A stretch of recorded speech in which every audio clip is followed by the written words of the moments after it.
Hello, south industry में एक बहुत बड़ी कंट्रोवर्सी हो गई है, जहां पर जो धनुष है ना, उन्होंने 10 करोड़ का लीगल नोटिस भेज दिया है नयनतारा के ऊपर। अब आखिर माजरा क्या है और ये बात कोर्ट केस तक कैसे चली गई, ये सारी चीजें बताऊंगा मैं आप लोगों को आज के इस वीडियो में। तो देखो, हुआ क्या ना कि जैसा कि हम सब जानते हैं कि जो नयनतारा है वो साउथ की एक काफी बड़ी एक्ट्रेस है, जिन्होंने सिर्फ साउथ में ही नहीं बल्कि बॉलीवुड में भी काम किया है। तो अब इनके लाइफ के ऊपर एक डॉक्यूमेंट्री बन रही है, जो की हमें नेटफ्लिक्स पे देखने को मिलेगी। अब जो कुछ भी बवाल हुआ है ना, इस डॉक्यूमेंट्री की वजह से ही हुआ है। दरअसल देखो, हम सब जानते हैं कि अगर कोई डॉक्यूमेंट्री बनती है तो उनके लाइफ के बारे में बताया जाता है। अब ये काफी बड़ी एक्ट्रेस है, तो इनके लाइफ के साथ साथ इनकी मूवीज के बारे में भी बताया जाएगा कि उन्होंने किस मूवी को किया है और किस मूवी को करते वक्त उनको क्या कठिनाइयों का सामना करना पड़ा था। तो दरअसल हुआ क्या ना, किसी डॉक्यूमेंट्री में एक ऐसी मूवी का क्लिप था जो कि लगभग आज से 10 साल पहले आई थी, यानी कि 2015 में। और उस मूवी का नाम था नानम रौडी धान, जिसमें हमें नयनतारा के साथ साथ विजय सेतुपति भी देखने को मिले थे। अब ये मूवी एक एवरेज सी हिट मूवी थी, लेकिन यहाँ पे जो इस मूवी के प्रोड्यूसर थे ना, वो कोई और नहीं बल्कि धनुष थे। मतलब इस मूवी के कहानी के ऊपर जो कुछ भी पैसा खर्च हुआ था वो धनुष का हुआ था। इस वजह से इस मूवी के सभी चीजों के ऊपर उनका ही राइट्स है। साथ ही में मैं आप लोगों को बता दूं कि इस मूवी को जो डायरेक्टर थे ना, वो थे विघ्नेश शिवन, जिन्होंने अभी हाल फिलहाल में नयनतारा से शादी कर लिया है। साथ ही में विघ्नेश ने ही इस मूवी की स्टोरी को लिखा भी था। तो इसीलिए नानुम रौडी धान मूवी उनके लिए काफी इम्पोर्टेंट हो जाती है, क्योंकि ये मूवी उन मूवी में से एक है जहाँ पर नयनतारा विघ्नेश से पहली बार मिली थी और दोनों में प्यार हुआ था। इसीलिए ये लोग भी चाह रहे हैं कि इस मूवी का जो क्लिप है ना, वो उनके डॉक्यूमेंट्री में हो, क्योंकि डॉक्यूमेंट्री का मतलब ही यही होता है कि उनके लाइफ की जो कुछ भी बातें हैं उनको बिना छुपाए हुए बताया जाए। तो जब नयनतारा ने नेटफ्लिक्स वाले डॉक्यूमेंट्री के ट्रेलर को यूट्यूब पे अपलोड किया, तो तब धनुष के टीम की तरफ से उनको 10 करोड़ का एक लीगल नोटिस भेजा गया था, क्योंकि उन्होंने उस मूवी के क्लिप को यूज किया है, वो भी उनके बिना परमिशन के। अब आप लोग कहोगे क्या कि धनुष ने ऐसा क्यों किया?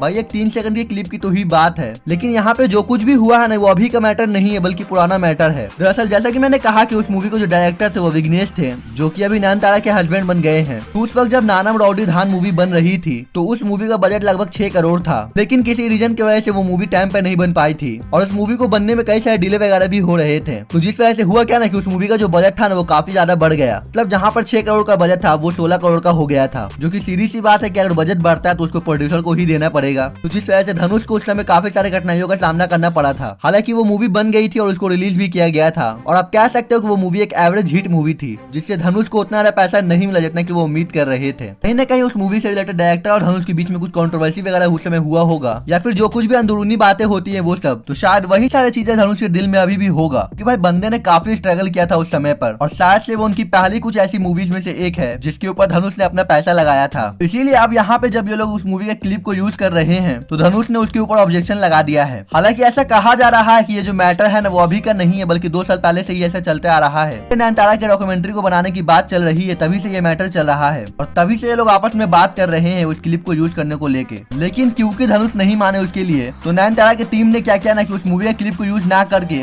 उस मूवी के बिहाइंड द सीन्स को यूज किया है डॉक्यूमेंट्री में, और धनुष नहीं चाहते कि वो बिहाइंड द सीन्स को भी यूज करें। इसीलिए उन्होंने 10 करोड़ का लीगल नोटिस भेज दिया है, जो कि एक तरह से लीगल भी है क्योंकि ये कॉपीराइट रूल के अंदर आता है। हालांकि नयनतारा ने भी एक 3 पेज का ओपन लेटर लिखा है धनुष को। वहाँ पर उन्होंने धनुष के बारे में बताया कि वो कैसे इंसान है और उन्होंने अपने लाइफ में कितना ज्यादा स्ट्रगल किया है, और साथ ही में इस मूवी के बारे में बताया कि ये मूवी उनके लिए कितना ज्यादा इम्पोर्टेंट है। इनमें उन्होंने ये भी कहा कि अब वो इस मूवी के क्लिप को यूज नहीं करेंगे और उस डॉक्यूमेंट्री में जो वो क्लिप यूज हुआ है उसको ट्रिम करके हटा देंगे। देखो, यहाँ पर कौन गलत है और कौन सही है मैं अभी कुछ भी नहीं कह सकता हूँ, क्योंकि सच कहूँ तो पूरी बातें का नॉलेज अभी मुझे भी नहीं है। लेकिन हाँ, मैं इतना कह सकता हूँ कि धनुष यहाँ पर गलत नहीं है और ना ही यहाँ पे नयनतारा गलत है। लेकिन जैसा कि हम सब जानते हैं कि धनुष इतने बड़े साउथ के स्टार हैं, नयनतारा भी कुछ कम नहीं है, तो इसीलिए इन दोनों के फैंस आपस में लड़ पड़े हैं, एक दूसरे के स्टार के ऊपर एक्यूजेशन लगा रहे हैं। और हम सब जानते हैं कि अगर साउथ का कोई रिलेटेड मैटर होता है तो वो कितना ज्यादा गंदा हो जाता है। भाई लिटरली कोई मूवी को अगर गलत बोलो तो वो लोग कमेंट पे आके गालियां बकने लगते हैं। यहाँ पे तो उनके फेवरेट स्टार के बारे में कहा जा रहा है। सोचो अभी वहाँ पर क्या बवाल हो रहा होगा। कि देखो, भले ही यहाँ पर कुछ भी हुआ है, लेकिन इससे क्या हुआ है ना कि नयनतारा की जो डॉक्यूमेंट्री थी उसको काफी बढ़िया प्रमोशन मिल गया है। तो जो लोग उसके बारे में नहीं भी जानते थे ना, उनको पता चल गया है कि ऐसा कुछ आ रहा है जिसके रिलेटेड ये सारी बातें चल रही है। तो अब जो लोग उस डॉक्यूमेंट्री को नहीं भी देखने वाले थे ना, वो लोग भी उस डॉक्यूमेंट्री को देखेंगे। जो कि आप कह सकते हो कि ये बात नयनतारा के फेवर में ही है।